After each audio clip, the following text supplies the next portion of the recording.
అండి, ఇదైతే Tuesday mini vlog. Morning అయితే ఆమ్లెట్ బాదం ఇచ్చేస్తాను. ఎగ్ పెట్టి చాలా డేస్ అవుతుంది, అందుకే ఈరోజు అయితే ఎగ్ ఇచ్చేసాను.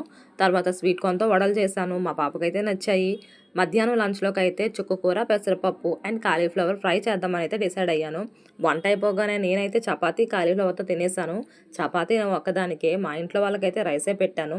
చపాతీ తినేసిన తర్వాత గుర్తొచ్చింది నేను చుక్కకూర తినలేదు అని, అందుకే మళ్ళీ పెట్టుకొని చుక్కకూర తిన్నాను. మా పాపకు అన్నం తినిపించేసి అంబలైతే పెట్టేశాను. ఇదైతే ఈవినింగ్ స్నాక్స్కి తోప చేశాను. మీలో ఎంతమందికి తోప గురించి తెలుసు? చాలా ఈజీ ప్రాసెస్, 5 మినిట్స్ అలా అయిపోతుంది. మా పాపకు అయితే చాలా నచ్చింది. కానీ ఇది వేడివేడిగా తింటేనే చాలా బాగుంటుంది, చల్లారిపోతే అస్సలు బాగోదు. నాకు సోడిపిండితో అంబలు నచ్చదు, ఈ విధంగా చేసుకొని తింటేనే బాగా నచ్చుతుంది. ఇంక ఇది అయిపోయిన వెంటనే మా పాప అయితే చదివించడం స్టార్ట్ చేశాను. హోంవర్క్ చేసుకున్న తర్వాత నేను కొంచెం యాక్టివిటీస్ అవి ఇచ్చాను, అవి కూడా చేసేసుకుంది. తర్వాత డిన్నర్ ఎగ్ చేశాను ఈరోజు, గుడ్లు కూర చాలా బాగుందండి. బాయ్ అండి, మళ్ళీ కలుద్దాం.